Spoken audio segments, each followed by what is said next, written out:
Hi guys, welcome to the channel. Today we're gonna replace the cabin filter on this 1999 Volvo V70. It's a super easy job. The cabin filter itself is located under this cover in your engine bay.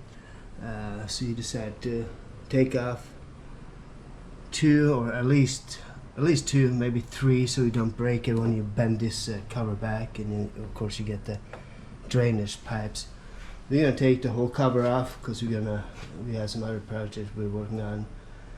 So we're gonna take the wiper arms off and the whole cover. The tools for this job is just minimum. We just need a T25.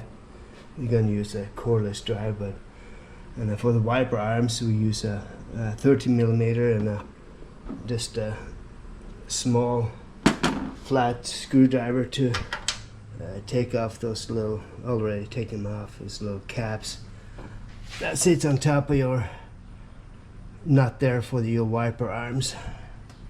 So let's get to it. Let's see if we can get it done. So that's real easy.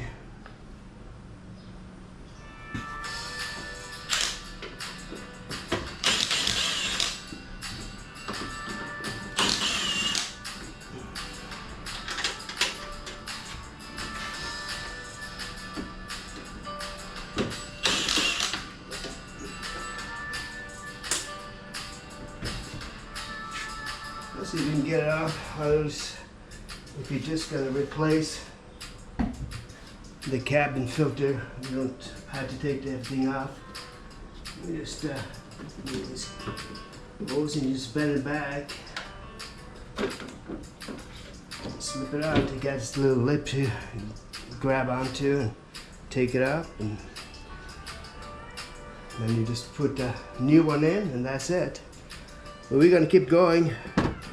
We're gonna take the whole thing off, so we take those other two 25 screws off.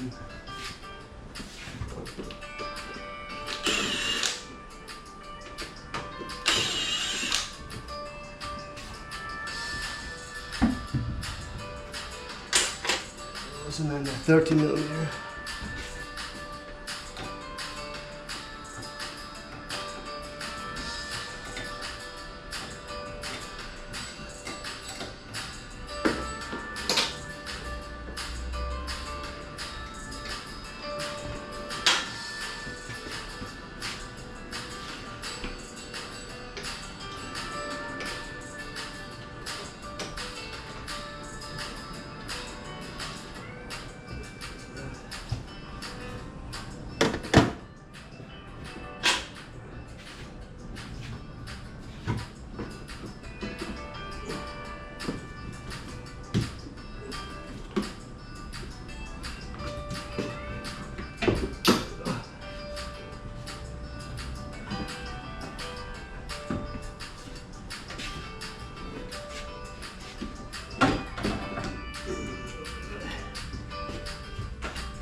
That's how this whole cover comes off. Ours is broken right here. Might just put some adhesive on to fix that little crack there. But that's super easy. And that's what you get when you take that cover off. That's your cabin filter holder. And then, because we're going to take our whole dashboard off, so we got four screws in the back there to the dashboard. Get those long ones there. To take off this last one here, we had a little problem because it's so tight, so we ended up taking off this wiper arm assembly to get to it. And this is where your motor for your wiper arms to. If that burns out, this is how you locate that to get that fixed. And then you get one wire or one screw under the wire harness here, so into these fuse box. So that's how you get that, and that's easy fix how you're replacing your cabin filter. So hopefully this was helpful to some of you guys. If you like this content, subscribe, and we'll see you on the next one. See ya. Bye.